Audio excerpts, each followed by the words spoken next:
வெண்முரசு. பிரயாகை 45. பகுதி 10. மீள்பிறப்பு 2. வாசிப்பது சந்தீப். ரதங்கள் கங்கைக்கரை படித்துறையை நெருங்கியபோது பீமன் மெல்ல மெல்ல அவனுள் எப்போதுமிருக்கும் கசப்பை இழந்துவிட்டதை அர்ஜுனன் கண்டான். ஓடும் ரதத்தில் இருந்து மரக்கிளை ஒன்றைப்பற்றி மேலேறி மரக்கிளைகளை வளைத்தும் விழுதுகளில் ஆடியும் தலைக்கு மேலேயே பறந்து வந்து மீண்டும் ரதத்தட்டில் குதித்து தோள்களில் அரைந்து கொண்டு நகைத்தான். மூத்தவரே, அதை எப்படி செய்கிறீர்கள்? எப்படி அந்த விரைவு வருகிறது? என்றான் அர்ஜுனன். ஏனென்றால் நான் மாருதன், காற்றின் மைந்தன் என்றான் பீமன். என் மூத்தவனாகிய அனுமனின் அருள் என்னிடமிருக்கிறது. இளமையில் நான் குரங்குகளின் பாலைக் குடித்து வளர்ந்தேன் என்கிறார்கள் என்றபின் உரக்க நகைத்து, பார்த்தா, நான் புராணமாக இருப்பதையே விரும்புகிறேன். குருதியும் எலும்புமாக இருப்பதை அல்ல என்றான். அர்ஜுனன், அதற்கு கூடுதலாக ஒரு வாள் உங்களுக்குத் தேவையாகும் என்றான். கங்கைக் கரையில் அவர்களுக்கான படகுகள் காத்திருந்தன. கனகன் வந்து பணிந்து, படகில் ஒரு இரவும் பகலும். இரவு சுருதகரணம் என்ற இடத்தில் தங்குகிறோம். காலையில் கிளம்பி ஒருபகல் சென்றால் மாலையில் வாரணவதத்தை அடைய முடியும் என்றான். பீமன், மெதுவாகவே செல்வோம், விரைந்து செல்வதற்கு போர் ஏதுமில்லையே என்றான். மூத்த இளவரசர் முடிந்தவரை விரைவாகச் சென்று மீள வேண்டும் என்கிறார். எத்தனை நாளாகும் செல்ல என்று கேட்டுக்கொண்டே இருக்கிறார் என்றான் கனகன். அவரிடம் சொல்லுங்கள், அங்கே வாரணவதத்திலும் அரசியல் சதுரங்க களங்கள் உண்டு என்றான் பீமன். கனகன் புன்னகையுடன் வணங்கிவிட்டுச் சென்றான். மூத்தவரே, நீங்கள் அமைச்சர்களிடமாவது இத்தகைய பேச்சுக்களை பேசாமலிருக்கலாம் என்றான் அர்ஜுனன். ஆம், அதுவே முறை. ஆனால் முறை சார்ந்த எதையும் செயலாகாது என்று என் குலதெய்வமான குரங்குக்கு வாக்களித்திருக்கிறேன் என்ற பீமன் அங்கே நின்ற மரக்கிளை ஒன்றைப் பற்றிக் கொண்டு எழுந்து காட்டில் மறைந்தான். அரச படகில் குந்தியும் பாண்டவர்களும் ஏறிக்கொண்டனர். படகின் அடியில் அரசிக்கான துயிலறை இருந்தது. மேலே ஆண்களுக்கான 3 துயிலறைகள் இருந்தன. பின்னால் வந்த படகில் உணவுப் பொருட்களும் சமையல்காரர்களும் ஏறிக்கொண்டனர். முன்னும் பின்னும் 2 காவல் படகுகளில் படைக்கலம் ஏந்திய வீரர்கள் ஏறினர். கட்டுகள் அவிழ்ந்து முதல் படகு அசைந்து கிளம்பிய பின்னரும் பீமன் வரவில்லை.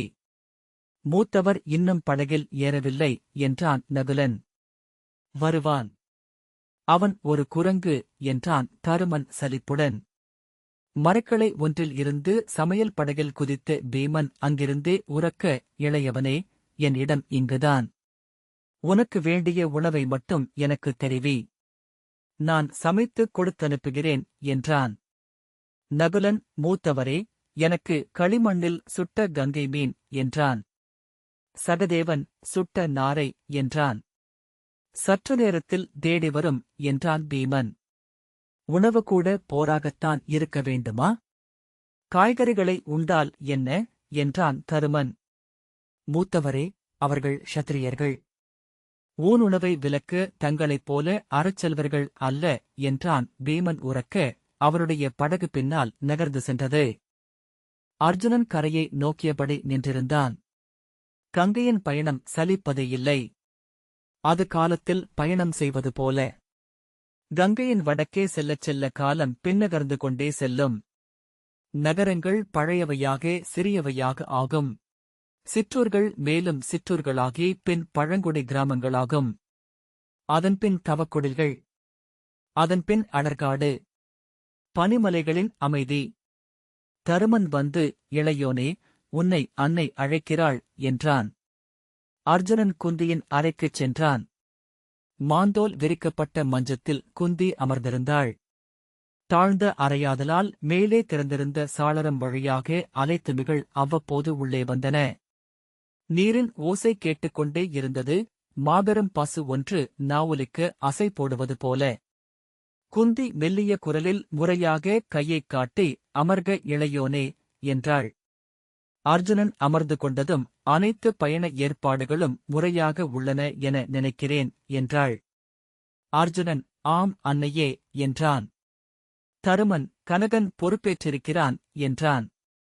அவள் அவனை விட்டு பார்வையை சற்று விலக்கி ஆர்வமின்றி கேட்பவள் போல, யாதவன் ஏன் மதுரையை மீண்டும் தலைநகராக்கவில்லை? மகதத்தை அஞ்சுகிறானா என்றாள். மதுரையை வசுதேவரே ஆளப்போகிறார் என்றான். அர்ஜுனன் சொன்னான். அங்கே கூர்ஜரத்தின் தெற்கே கோமதி ஆற்றின் இருமருங்கும் மிக விரிந்த புல்வெளிகள் உள்ளன. காட்டுப்பசுக்கள் அங்கே மலிந்திருக்கின்றன. முன்னர் அங்கு கடலோரமாக அனர்த்தர்களின் குசஸ்தலி என்னும் சிறிய நகர் இருந்திருக்கிறது. அங்கிருந்து புல்லால் ஆன பாய்களும் பிற பொருட்களும் யவன நாடு வரை சென்றதனால் அதற்கு அப்பெயர் வந்தது என்கிறார்கள். அயோத்தியின் இக்ஷுவாகுக்கள் பாரத வருஷத்தை ஆண்ட காலகட்டத்தில் குசஸ்தலி முழுமையாகவே அழிந்தது. அப்பகுதி சதுப்பாகியது. அனர்த்தர்கள் இப்போது கூர்ஜரத்தின் சமந்தர்களாக வடபுலத்தில் குசமண்டலி என்னும் ஊரை அமைத்திருக்கிறார்கள். தலைமுறை தலைமுறையாக அந்நிலம் முழுமையாகவே கைவிடப்பட்டிருக்கிறது. கைவிடப்பட்ட நிலத்தில் குடியேறலாகாது என்பது நூல்கள் வகுக்கும் நெறியல்லவா என்றான் தருமன். அதற்கு அப்பால் கடல் நெடுந்தொலைவுக்கு இறங்கிச் சென்று பல நிலங்கள் வெளிவந்துள்ளன. பெரும்பாறைகள் கடலோரமாக எழுந்து நின்றிருக்கின்றன. அங்கே ஓர் ஊரை அவன் அமைக்கவிருக்கிறான் என்றான் அர்ஜுனன். குந்தி திகைப்புடன், சதுப்பிலா? அங்கே கன்றுகளும் வாழ முடியாதே என்றாள். புல்வெளிகளில் ஊர்களை அமைப்பதல்லவா யாதவர்களின் வழக்கம்? மக்களின் எண்ணிக்கைக்கு ஏற்ப கன்றுகளை பகிர்ந்து கொண்டு ஊரையும் அதனடிப்படையில் அமைக்க வேண்டும். தொன்மையான குலமுறைகள் உள்ளன அதற்கு என்றாள். அன்னையே, இளைய யாதவன் அமைக்க எண்ணுவது வழக்கமான ஒரு யாதவ குடியிருப்பு அல்ல என்றான் அர்ஜுனன். அவன் அமைக்கவிருப்பது ஒரு நகரம். அதை அவனே முற்றதிகாரத்துடன் ஆளப்போகிறான். குலமுறை அதிகாரங்கள் சடங்குகள் அனைத்தையும் முழுமையாகவே நிறுத்திவிடுவான். குந்தி நகரமா என்றாள். ஆம், குலமுறை அரசுகளின் காலம் முடிந்துவிட்டது என்று அவன் எண்ணுகிறான். குலச்சபைகளால் ஆளப்படும் சிறிய அரசுகள் எல்லாமே வருங்காலத்தில் பெரும் போர் வீரனாலும் அவனால் நடத்தப்படும் படையாலும் ஆளப்படும் முற்றதிகார அரசுகளால் உண்ணப்பட்டுவிடும் என்கிறான். அர்ஜுனன் குரலில் ஏறிய விரைவுடன் அவன் சொன்னவை அனைத்தும் முழுமையான உண்மைகள். இனி பேரரசுகளின் காலம். ஒருங்கிணைந்த பெரும் படைகளைக் கொண்ட அரசுகளே இனி பாரத வருஷத்தை ஆளும். அவை பாரதப் பெருநிலத்தின் கருவில் உருவாகிக் கொண்டிருக்கின்றன. அது அஸ்தனபுரியா மகதமா கலிங்கமா என்பது ஊழின் கையில் உள்ளது. ஆனால் ஆரியவர்த்தத்தை முழுமையாகவே அடக்கி ஆளும் பேரரசு ஒன்று எழுதிருக்கிறது. அது இன்றிருக்கும் நூற்றுக்கணக்கான சிறிய அரசுகள் அனைத்தையும் அழைத்து தன்னுள் சேர்த்துக் கொள்ளும்.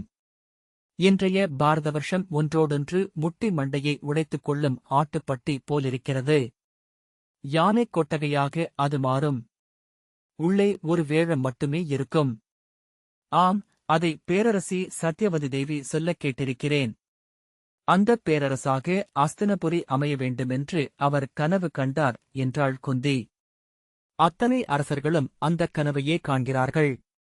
ஆகவே ஒரு பெரும்போர் நிகழும் என்று யாதவன் சொல்கிறான். அதை காட்டுத்தீ என்கிறான். அந்த நெருப்புக்குப் பின்னர் பெருமழை பொழியும். அதில் புதிய காடு முளைக்கும். அந்தப் பெருமழையின் மழை பறவை அவன் என்று சொன்னான் என்றான் அர்ஜுனன். வேசரத்தில் சாதகர்ணிகளின் பேரரசு உருவாகும் என்று இளைய யாதவன் சொல்கிறான் என்றான் அர்ஜுனன். ஆரியவர்த்தத்தில் சமநிலை ஒவ்வொரு நாளும் மாறிக்கொண்டிருக்கிறது. அதில் தமது தரப்பை வலுப்படுத்துவது மட்டுமே இன்று ஒவ்வொரு அரசபலத்துக்கும் உரிய அறைகூவல். குந்தி பெருமூச்சுடன் ஆம் என்றாள். இங்குள்ள தொல்குடிகள் அவர்களின் குலச்சபைகளின் அதிகாரத்தை கடக்க முடியாதவர்களாக இருக்கிறார்கள். ஏனென்றால் அவை சடங்குகளாலும் நம்பிக்கைகளாலும் ஆனவை. ஷத்ரியர்களோ தங்கள் தொன்மையான பகைமைகளையும் தன்முனைப்புகளையும் விட்டு ஒருங்கிணைய முடியாதவர்களாக தேங்கிப் போயிருக்கிறார்கள். யாதவர்களுக்கு காலம் ஒரு வாய்ப்பை வழங்கியிருக்கிறது என்கிறான் கிருஷ்ணன். அர்ஜுனன் சொன்னான். யாதவர்கள் தங்கள் குலச்சபை அதிகாரங்களை முற்றாக உதறி போர்ச்சமூகமாக ஆக வேண்டும். அன்னையே, மான்களுக்கு தலைமை இருப்பதில்லை. ஆனால் வேட்டைச் செந்நாய்களோ தலைவனையே மையமாகக் கொண்டவை. அவன் யாதவர்கள் என்னும் மந்தையை செந்நாய் கூட்டமாக ஆக்க விழைகிறான். அதற்குத்தான் அவனே ஒரு நகரை உருவாக்க திட்டமிடுகிறான். குந்தி புன்னகையுடன் அவனிடம் அதற்கான செல்வமிருக்கிறதா என்றாள். அவனுக்கு பேரரசியாகிய அத்தை ஒருத்தி இருக்கிறாள். அவன் சொல்லை அவளால் மீற முடியாது என்றான் அர்ஜுனன். குந்தி சிரித்து, திருடன் என்றாள். அத்துடன் கூர்ஜரத்தின் தெற்கே அனர்த்தர்களின் அந்த காவல் மையத்தை அவன் அதற்காகத்தான் குறிவைத்திருந்திருக்கிறான். அன்னையே, விசாகவர்மனின் காலம் முதலே ஒரு பெரும் வணிக மையம். அதன் மறைவுக் கருவூலங்களில் குவியல் குவியலாக பொன் இருந்தது. அதை அவன் குதிரைகளில் கட்டிச் சுமந்து கொண்டு சென்றான். நகரத்தை அமைக்கும் திட்டங்கள் போட்டு வைத்திருப்பானே என்றாள் குந்தி. ஆ, நகரை முழுமையாகவே சூத்ராகிகளைக் கொண்டு வரைந்து அவ்வரைபடத்தை மனப்பாடம் செய்திருக்கிறான். எனக்கு வரைந்து காட்டினான். அவன் அமைக்கவிருப்பது ஒரு கடல் துறைமுக நகரம். பழைய குசஸ்தலிக்கு அப்பால் கோமதி ஆறு கடலுடன் கலக்கும் இடத்தில் கடலுக்குள் நீண்டு நின்றிருக்கும் ஒரு தீபமுக நிலத்தில் அந்நகரம் அமையும். உறுதியான பாறைகளால் ஆன நிலம் அது. ஆகவே பல அடுக்குகளாக அதில் கட்டடங்களை அமைக்க முடியும். அன்னையே, அந்நிலம் உண்மையில் கடலுக்குள் புகுந்து நிற்கும் ஒரு மலைச்சிகரம். ஆகவே கடலுக்குள் நெடுந்தொலைவுக்கு அப்பால் அது தெரியும். அங்கே அவன் ஒரு மாபெரும் நுழைவாயிலை அமைக்கப் போகிறான் என்றான் அர்ஜுனன்.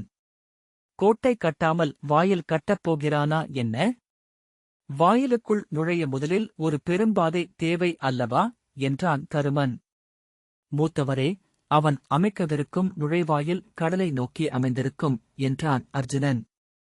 கடலை நோக்கிய வாயிலா என்ற பின் குந்தி சிரித்துவிட்டாள். மூடச் சிறுவன் விளையாடுகிறானா என்ன? அர்ஜுனன், அன்னையே, அவன் விளையாடுகிறான் என்பதும் உண்மை.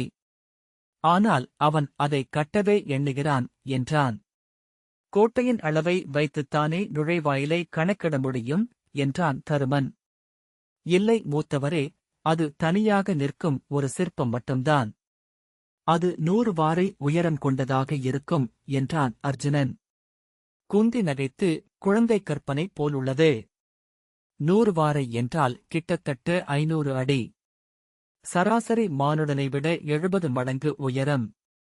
அத்தனை உயரமுள்ள கட்டுமானம் ஏதும் பாரத வசத்தில் இல்லை. அதைக் கட்டும் ஆற்றலும் நம் சிற்பிகளிடம் இல்லை என்றாள். அன்னையே, அப்பகுதியின் கடல் பாறைகளைக் கொண்டே அதைக் கட்டப் போகிறான். கடல் பாறைகள் கடல் காற்றால் அரிக்கப்படுவதில்லை. அவற்றை நீருக்குள் இருந்து வெட்டி எடுப்பதனால் மிக எளிதாக மேலே கொண்டு வர முடியும். தருமன் அவற்றை எப்படி மேலேற்றுவான்? எப்படி மேலும் மேலும் அடுக்குவான்? எத்தனை யானைகளை அங்கே கொண்டு செல்வான்? காந்தாரத்தில் 1000 யானைகள் சேர்ந்து கட்டும் கோட்டையின் பணி 20 ஆண்டுகளாகியும் இன்னமும் முடியவில்லை தெரியுமா என்றான். அர்ஜுனன், அதை நான் அவரிடம் கேட்டேன். எதிர்காற்றில் விரிந்த 100 பாய்கள் கொண்ட ஒரு மரக்கலம் 100 யானைகளுக்கு நிகரானது என்றான். கற்களை வடங்களால் பிணைத்து மரக்கலங்களுடன் இணைப்பார்கள். அவை பாய்விரித்து கடலுக்குள் செல்கையில் கற்கள் இழுபட்டு மேலெழுமாம் என்றான். சிரித்தபடி, காற்றே மண்ணில் வல்லமை வாய்ந்தது. நான் எனக்காக காற்றில் சிறகு விரிக்கும் பெரும்பருந்துகளை பணியமர்த்தப் போகிறேன் என்கிறான் யாதவன் என்றான். தருமன், வியப்பூட்டுகிறது. ஆனால் அவனால் முடியுமென்றும் தோன்றுகிறது என்றான். அர்ஜுனன் சிரித்து, ஒவ்வொன்றுக்கும் தீர்வு வைத்திருக்கிறான். மரத்தால் ஆன சாரங்களுக்கு பதில் பாலைவன மணலை நெடுந்தூரம் சரிவாகப் போட்டு சாரம் அமைக்கப் போகிறான். அதில் மாபெரும் கற்களை எளிதில் உருட்டி மேலே கொண்டு செல்ல முடியும். யானைகளையே மேலே கொண்டு செல்ல முடியும். கல்லால் ஆன சக்கரங்களை அவற்றுக்குக் கொடுத்தால் மேலும் பல மடங்கு பெரிய கற்களை ஏற்ற முடியும். பாய்மரக் கப்பல்களுக்கு அதில் பாறைக்கற்களை மேலேற்றுவது மிக எளிய பணி என்றான். காற்றில் கையால் கோடு போட்டு விளக்கினான். கட்டப்படும் பெருவாயில் அவ்வப்போதே மண் போட்டு மூடப்பட்டுவிடும். உச்சிப்பாறை வைக்கப்பட்டு அனைத்து கட்டுமானமும் இருக்கப்பட்டபின் மணலை விலக்கினால் குழந்தை பிறந்து வருவதிலே பெருவாயில் வெளிவரும். இதை எங்காவது எவரேனும் செய்திருக்கிறார்களா என்றான் தருமன். ஆம் மூத்தவரே, சோனக நாட்டில் காப்பிரிகளின் ஓர் ஊர் உள்ளது. காப்பிடர்கள் என்று அம்மக்களை சொல்கிறார்கள். அங்கே பெருமுக்கோண வடிவில் 100 வாரை உயரத்துக்கு கட்டுமானங்களை அமைத்திருக்கிறார்கள். அதை அவன் வணிகர்களிடமிருந்து அறிந்திருக்கிறான். அதைக் கட்டிய சிற்பிகளையே சந்தித்திருக்கிறான். அவர்களில் சிலரை வரவழைக்கவும் எண்ணியிருக்கிறான். வீண்வேலை என்றாள் குந்தி. குழந்தைகளின் பகற்கனவு. அவன் இன்னமும் வளராத மைந்தன்தான் அர்ஜுனன். இல்லை அன்னையே, அவன் ஒவ்வொன்றையும் எண்ணியிருக்கிறான். நதி வணிகத்தின் யுகம் முடிந்துவிட்டது என்கிறான். நதிக்கரைகளில் செறிந்து அமைந்த நாடுகள் மெல்ல வலுவிழக்குமாம். இனி கடல் வணிகத்தின் யுகம். கூர்ஜரத்தின் தேவபாலபுரி இன்று பாரத வருஷத்தின் பெருந்துறைமுகம். கலிங்கம் அதன் துறைமுகங்களாலேயே வலுப்பெற்று வருகிறது. தாமிரலிப்தியை எவர் ஆள்கிறார்களோ அவர்கள்தான் இனி கங்கை நிலத்தின் தலைவர்கள். அவன் தேவபாலபுரிக்கு நிகரான ஒரு துறைமுகத்தை உருவாக்க எண்ணுகிறான் என்றான். அன்னையே, அந்த பெருவாயில் ஓர் அழைப்பு. அங்கே அவன் பெருங்கலங்களுக்கு சுங்கம் கேட்கப் போவதில்லை. குந்தி, நல்ல கதை. சுங்கமின்றி எப்படி நகருக்கு செல்வம் வரும் என்றாள். அக்கலங்களுக்கு பொருள் கொண்டு விற்பவர்களிடமிருந்து சுங்கம் வாங்க முடியும். ஆனால் அதுவும் உடனடியாக அல்ல. பெருநாவாய்கள் வந்து அங்கே வணிகம் வலுத்து அங்கு அவர்கள் வந்துதான் ஆக வேண்டுமென்ற நிலை வந்த பின்னர் அவன் கோரும் சுங்கத்தை அவர்கள் அளித்துத்தான் ஆக வேண்டும். அதன்பின் கருவூலம் நிறைந்தபடியே இருக்கும். கணக்குகள் துல்லியமாகத்தான் இருக்கின்றன. ஆனால் தேவபாலபுரி மிக அருகிலேயே இருக்கிறது. ஏன் நாவாய்கள் இங்கே வரவேண்டும் என்று தருமன் கேட்டான். மூத்தவரே, தேவபாலபுரத்தின் வணிகம் முழுமையாகவே சிந்துவை நம்பியிருக்கிறது. காந்தாரம், மாத்ரநாடு, பால்ஹிகநாடு, சௌவீரம், சப்தசிந்துவின் சிறிய பழங்குடி அரசுகள் என வடக்கே இருக்கும் நாடுகளுக்கான கடல்முகம் அது. அவை பெரும்பாலும் பாலைவன நாடுகள் அல்லது பழங்குடி நாடுகள். அவற்றில் பெரும்பாலானவற்றில் நிலம் வருடத்தில் 3 மாதம் பனி மூடிக்கிடப்பதும் கூட. அவற்றின் வணிகத்திற்கு ஓர் எல்லை உண்டு.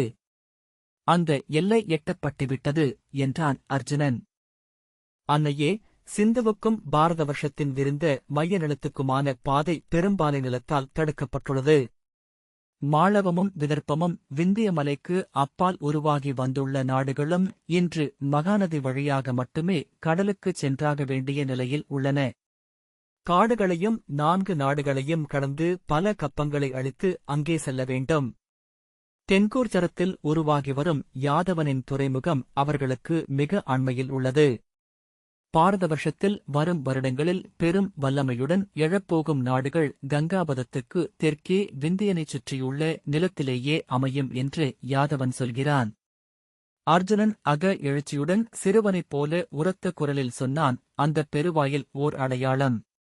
அன்னையே, இன்று வரை பாரத வருஷத்தின் எந்த அரசனும் கடல் வணிகத்தை பொருட்டாக எண்ணியதில்லை. அவர்களுக்கு எந்த உதவியும் செய்ததில்லை. அவர்களிடம் சுங்கம் என்ற பேரில் கொள்ளையடிக்கவே அவர்கள் முயன்றிருக்கிறார்கள். கொள்ளையடிக்கும் குழுக்களை வளர்த்துவிட்டு அவர்களிடமும் கப்பம் கொள்கிறார்கள்.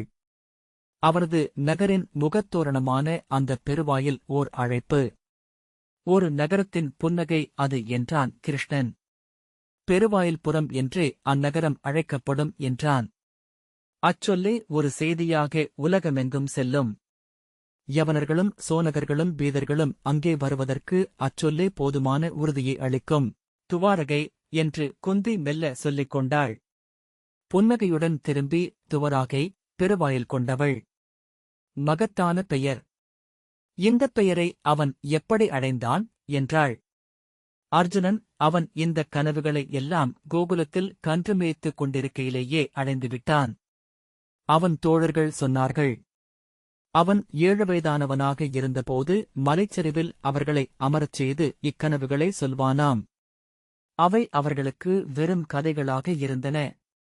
ஒவ்வொன்றாக அவை நிறைவேறுவதைக் கண்டு அவர்கள் அவனை விண்ணளக்கும் பெருமாளின் மானுட வடிவமென்றே எண்ணுகிறார்கள்.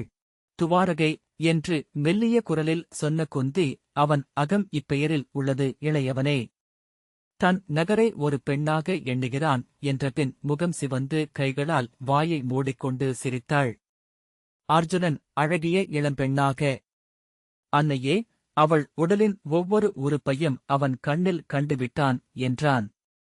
தருமன், ஆனால் அரசு என்பது படைபலத்தால் ஆனது. அவன் ஒரு பெரிய படையை திரட்டியாக வேண்டும் என்றான். அர்ஜுனன் நகைத்து, அதற்குத்தான் அஸ்தினபுரி இருக்கிறதே என்கிறான் என்றான். தருமன் சினத்துடன், அஸ்தினபுரி என்ன அவன் விளையாட்டரங்கு என எண்ணினானா என்றான். மூத்தவரே, இதையே நான் கேட்டேன். இல்லை, அஸ்தினபுரி என் படைக்கலம் மட்டுமே. பாரதவர்ஷம் என் களம் என்றான் சீண்டப்பட்டவனாக. அப்படியென்றால் நாமெல்லாம் என்று தருமன் கேட்டான். சதுரங்கக் காய்கள். வேறென்ன என்றபடி குந்தி எழுந்து கொண்டாள். இன்று முழுக்க என் அகம் எரிந்து கொண்டிருந்தது பார்த்தா. யாதவர்களுக்கு இழைக்கப்பட்ட அவமதிப்பாகவே இந்த பயணத்தை எண்ணினேன். என் அகத்தின் வெம்மை அவன் பெயர் கேட்டால் சற்று குளிரக்கூடும் என்று எண்ணினேன். அது பிழையாகவில்லை. இன்று இமயமுடியில் நின்று பாரத வருஷத்தை பார்க்கிறேன். அஸ்தினபுரியும் மகதமும் கலிங்கமும் என் காலடியில் கிடக்கின்றன என்றாள். துவாரகை. அச்சொல்லை உச்சரித்தபடியே நான் இன்னும் ஒரு மண்டலம் இனிது உறங்க முடியும். அர்ஜுனன்தானும் அச்சொல்லை உச்சரித்தபடியே இருப்பதை அலைகளை நோக்கிய வண்ணம் படகின் விளிம்பில் நின்றிருக்கையில் உணர்ந்தான். கங்கையின் காற்று அவனை பறவையென உணரச் செய்தது. தருமன் அவனருகே வந்து நின்று கொண்டு, அன்னை தன்னை மேலும் மேலும் யாதவப் பெண் என்று காட்டிக்கொள்கிறாள். அது அவளுக்கு உகந்தது அல்ல என்றான். மூத்தவரே, இன்று நீங்களும் உங்களை யாதவ அரசன் என்று காட்டிக்கொண்டீர்கள் என்றான் அர்ஜுனன். தருமன் கண்களில் சினத்துடன் நோக்கிவிட்டு திரும்பிச் சென்றான்.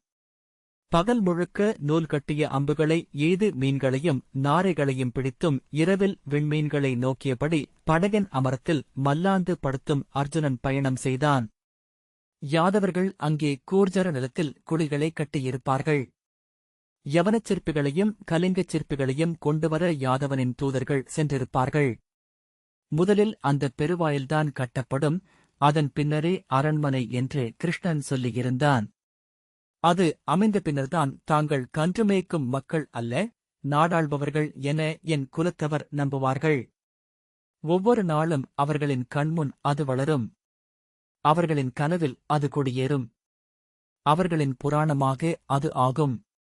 அவர்களை அது முழுமையாகவே மாற்றியமைக்கும். அவன் சொன்னான். முதலில் அதைக் கட்டி அதனடிப்படையிலேயே பிற கட்டடங்களை வடிவமைக்க முடியும். கிருஷ்ணனுடன் இருந்திருக்கலாம் என்று அர்ஜுனன் எண்ணிக்கொண்டான். அவன் உணரும் தனிமை அவனுடன் இருக்கையில் மட்டும் முழுமையாக மறைந்துவிடுகிறது. அவனுடைய ஒவ்வொரு சொல்லும், அவனுடைய அனைத்து உடலசைவுகளும் மகிழ்வூட்டின. அவனுடன் இருக்கையில் ஒரு கணம் கூட கண்ணையும் செவியையும் அகற்ற முடியவில்லை. அத்தனை முழுமையான அகக்குவிப்பு பிறகெப்போதும் நிகழ்ந்ததில்லை. துரோணரிடம் இருந்த நாட்களில் அவன் அகம் ஒவ்வொரு சொல்லுக்கும் குவிந்திருந்தது. ஆனால் அதை அவன் யோகம் என பயின்றான். கிருஷ்ணனிடம் இருக்கையில் அவன் அகத்தை விலக்க எண்ணினாலும் முடியவில்லை. என்னதான் செய்கிறான்? அவன் கற்பிப்பதில்லை. மகிழ்ச்சியடைய வைக்க முயல்வதில்லை. சொல்லப்போனால் அவனுக்காக எதையுமே செய்வதில்லை. அவன் தன்னை அறிகிறானா என்று கூட ஐயம் வருவதுண்டு. எவரையாவது அறிகிறானா என்றே எண்ணி வியந்திருக்கிறான். முற்றிலும் தன்னுள் நிறைந்து ததும்பிக் கொண்டே இருப்பவன். அவன் பேசுவதும் செயல்படுவதும் எல்லாம் அவனுக்காக மட்டுமே. அவன் உடலசைவுகள் தீபச்சுடர் போல இயல்பானவை. சொற்கள் அதன் ஒளி போல. அவன் அவனிலிருந்து முற்றிலும் தன்னியல்பாக வெளிப்பட்டுக் கொண்டே இருக்கிறான். இருக்குமிடத்தை முழுமையாக நிறைத்து விடுகிறான். அவனைப் போல முழுத்தனிமையில் இருப்பவர்களை அவன் கண்டதில்லை. அவனுக்கு அத்தனை மனிதர்களும் முற்றிலும் நிகரானவர்கள்தான். குதிரைச்சூதனையும் சமையற்காரனையும் படைவீரர்களையும் ஒரே முகமலர்ச்சியுடன் தழுவிக்கொள்கிறான். அவன் அறியாத எவருமே இல்லை. பெயர்கள் உறவுமுறைகள் அனைத்தையும் அறிந்திருக்கிறான். ஒவ்வொருவரும் அவனே தன் அணுக்கத் தோழன் என்று எண்ணுகிறார்கள். அவன் அருகே வருகையில் முகம் மலர்கிறார்கள். அவன் ஒரு கூட்டத்தை கடந்து செல்லும் போதே தீபம் கடந்து செல்லும் உலோகப் பரப்புகள் போல அவர்களின் முகங்கள் ஒளிகொள்கின்றன. அவர்களில் ஒருவனே தானும் என அர்ஜுனன் அறிந்திருந்தான். ஆனால் அத்தனை அணுக்கமாகவும் அவனிருந்தான். அவனறியாத எதுவுமே தன்னிடமில்லை என்பது போல. அவனிடம் கவர்வது அதுதான். குளிர்ந்த பெருநதி போன்றவன் அவன். அவனில் குதித்து நீராட முடிகிறது. முடிவின்றி அள்ளிக்கொள்ள முடிகிறது. வியந்து சொல்லிழந்து நின்று மறுகணமே அள்ளி முகத்தில் விட்டுக்கொள்ள முடிகிறது. ஆகவே அவன் ஒரு கணம் கூட சலிப்பூட்டுவதில்லை. துரோணருக்கும் அவனுக்குமான வேறுபாடே அதுதான். துரோணர் அவரது ஞானத்தை அவனுக்களித்துக் கொண்டிருந்தார். அவன் தன்னையே முழுமையாக அளித்துக் கொண்டிருந்தான். ஒரு தடையும் இல்லாமல். அவனை, யாதவமூடா, இதென்ன செய்கிறாய்? உனக்கென்ன அறிவு கெட்டுவிட்டதா என்று அவன் படைகளின் முன்னால் வைத்து கை நீட்டி கூவியிருக்கிறான். அவன் படைகளில் மிகக் கடையவன் கூட அதையே சொல்ல முடியும் அவனிடம். உணவு நன்று அல்ல என்றால் அது ஏன் என்று சொல்ல வேண்டும்? பாதியை அப்படியே தட்டில் வைத்தால் என்ன பொருள்? அப்படியே எடுத்து தலையில் கொட்டிவிடுவேன் என்று உணவு பரிமாறும் பரிசாரகன் அவனை நோக்கி கையை ஓங்குவான். பேசாதே, இதுதான் இப்போது சிறந்த குதிரை. இதன் கோணல் பாலைவனத்துக்கு ஒரு பொருட்டல்ல. மெல்லிய திசை மாற்றத்தால் ஒன்றும் ஆகிவிடாது. ஆனால் ஓட வேண்டும் என்ற துடிப்புடன் இருக்கிறது. இதை நீ எடுத்துக் கொண்டால் போதும். நான் சொல்கிறேன் என்று குதிரைக்காரன் அவனை அதட்டுவான். ஒவ்வொருவனுக்கும் மைந்தனாக, இளையோனாக, தோழனாக, அவர்களின் இல்லங்களில் வளர்பவனாக இருந்தான். சாளரம் வழியாக தெரியும் மலைமுடி போல மிகத் தொலைவில் விண்துழாவி நின்றாலும் ஒவ்வொரு நாளும் ஒவ்வொரு தருணத்திலும் வீட்டுப் பொருள் போல விழிக்கு தட்டுப்பட்டுக் கொண்டே இருப்பான். நீ அரசனா? விளையாட்டுச் சிறுவனா? அதை முதலில் முடிவு செய். மூடா, உன்னிடம் விளையாட எனக்கு நேரமில்லை என்று அவன் தளபதி சுண்டு கூவுவான். சிரித்துக்கொண்டு, மூத்தவரே, தாங்களறியாததா? நான் இன்னும் சற்று நேரத்தில் வந்துவிடுகிறேன் என்று அவன் தோளைத் தழுவி அவன் கன்னத்தில் தன் கன்னத்தை வைத்து உரசுவான். விடு, உன்னிடம் பணியாற்றுவதை விட குரங்குக்கு பேன் பார்க்கலாம் என்று சுண்டு திரும்பிச் செல்வான். ஆனால் அவன் யாரென அவர்களனைவருமே அறிந்திருந்தார்கள். அது யார் சொன்னது? இளையவனா? அப்படியெனில் அது சரியானதே. அவன் பிழையாக ஒன்றைச் சொல்லி நான் அறிந்ததே இல்லை என்று சுண்டு ஒருமுறை சொன்னான். அர்ஜுனன், இல்லை. பாலை நிலத்தில் அத்தனை தொலைவுக்கு ஒரே நாளில் செல்ல முடியாது. மணல் கொப்பளிப்பதனால் குதிரைகளின் கால்கள் களைக்கும் என்றான்.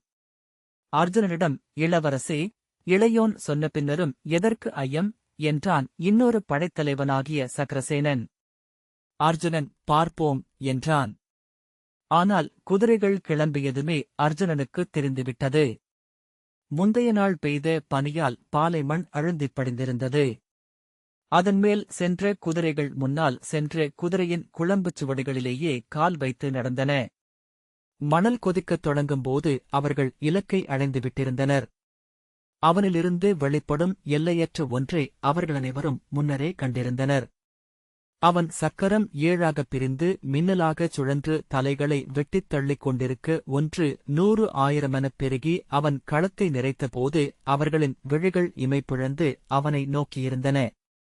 அப்பேருருவம் முடிந்த மறுகணமே துணைத் தளபதியான பிரகதன் அந்த மூடனிடம் என்ன செய்வதென்று கேளுங்கள் இளவரசே. அத்தனை பேரும் அவனை வேடிக்கை பார்க்கிறார்கள். அவன் என்ன நடனமா ஆடிக் காட்டுகிறான் என்றான். கிருஷ்ணன் திரும்பி புன்னகையுடன், பிரகதரே, இனி நாம் வான வேடிக்கையை தொடங்கவிருக்கிறோம் என்றான். யாதவ வீரர்கள் நகைத்தனர். அவனுடைய பேரொரு தோற்றத்தை உடனே மறக்கவும் கையிலிருக்கும் களிப்பாவையாக அவனை மீண்டும் காணவும் அவர்கள் ஒவ்வொருவரும் விழைந்தனர். அர்ஜுனன் புன்னகையுடன் நின்றிருக்க அருகே வந்த தருமன், நீ இளைய யாதவனை எண்ணிக் கொண்டிருக்கிறாய் அல்லவா என்றான். ஆம் என்றான் அர்ஜுனன். இளையோனே, நீ பெருங்காதல் கொண்டவன் போலிருக்கிறாய். அர்ஜுனன் சிரித்து, மூத்தவரே, எந்த ஆண்மகனுக்காவது ஒரு பெண்ணிடம் இத்தனை பெருங்காதல் எழுமா என்ன என்றான். அந்த வினாவின் நேரடித்தன்மையில் திகைத்த தருமன், ஆம். பெண்கள் வேறு. அவர்கள் ஆர்வத்தை மட்டுமே அளிக்கிறார்கள். அணைத்துக் கொள்கிறார்கள். கரைத்துக் கொள்வதில்லை என்றான். சிரித்தபடி, அவர்களின் பெண்மையால் நாம் கவரப்படுகிறோம். ஆனால் பெண்மை என்பது மிக எளிதாக மறுகரையைச் சென்றடையும் சிறு சுனைதான் என்றபின் யாதவன் கடல் என்றான் அர்ஜுனன். தருமன் தலையசைத்து ஆம் என்றான். அவனையே எண்ணிக்கொண்டிருக்கிறேன் இளையோனே. அவன் என் முன் வந்த கணம் முதல் என் சிந்தனை முற்றிலும் அவனுக்கு அடிமையாகிவிட்டது. அவன் சொல்வதற்கு அப்பால் ஒரு சொல்லை கூட என் உள்ளம் அடைவதில்லை. அவன் செய்வனவற்றின் மேல் சிறு ஐயம் கூட எழுவதில்லை. அவன் உள்ளங்களை வெல்லும் கலையை ரிஷிகளிடம் கற்றிருக்கிறான். அர்ஜுனன் புன்னகை செய்து, ஆம், உங்கள் முன்னால் அவன் விதுரரை அச்சுறுத்திய போது நீங்கள் விழிமயங்கி வெறுமனே நின்றீர்கள் என்றான். தருமன் தலை குனிந்து, ஆம், அவன் அவர் ஆணவத்தை உடைத்தான். அது என் ஆணவமும் கூட. மதியோகிகள் அனைவருக்குமே உள்ள தன்னுணர்வு அது. அவர்களால் அனைத்தையும் செய்ய முடியும் என. ஒரு பெருவீரன் தன் வாளால் அவர்களின் அத்தனை சதுரங்க காய்களையும் தட்டித் தெறிக்கச் செய்ய முடியும். அவன் சொன்னது அதையே என்றான். பெருமுச்சுடன் தருமன், இத்தருணத்தில் அவன் நம்முடன் இருந்திருக்கலாம். ஏதோ நிகழவிருக்கிறது என்று என் உள்ளுணர்வு சொல்கிறது. ஆனால் சித்தம் செயலற்றிருக்கிறது என்றான். அர்ஜுனன், அது நம் உளமயக்காக இருக்கலாம் மூத்தவரே என்றான். இருந்தால் நல்லது. இப்போது நம்மீது அன்புள்ள யாதவன் இங்கிருந்தால் என்றான் தருமன். மூத்தவரே, அவன் அன்புள்ளவன் என்று எப்படிச் சொல்கிறீர்கள் என்றான் அர்ஜுனன். தருமன் திகைப்புடன் பார்த்தான். அவனிடம் அன்பே இல்லை என்று தோன்றும். ஒவ்வொரு கணமும் அன்பு அவரிடமிருந்து வருவதையும் உணர முடியும் என்றான் அர்ஜுனன். தருமன் நகைத்து, இறைவனுக்குரிய எல்லா அடையாளங்களையும் அவனுக்கு அளித்துவிட்டாய் என்றபின், ஆம், அவன் ஒரு பெரும் புதிர். அன்னை கூட அவனை அன்பானவன் என்பதில்லை. அன்புக்குரியவன் என்றே சொல்கிறாள் என்றான். வெண்முரசு அனைத்து விவாதங்களும். மகாபாரத அரசியல் பின்னணி வாசிப்புக்காக வெண்முரசு வாசகர் விவாதக் குழுமம். இந்த வாசிப்பை கேட்டதற்கு நன்றி.